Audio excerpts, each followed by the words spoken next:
lay your square.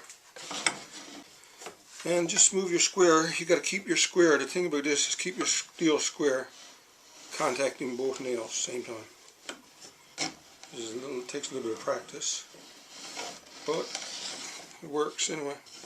So you just put your pencil or whatever down into the hole there, and just follow through with it.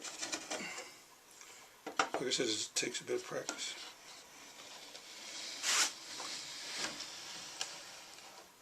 That's one side. Do just tip it over and continue on the other side.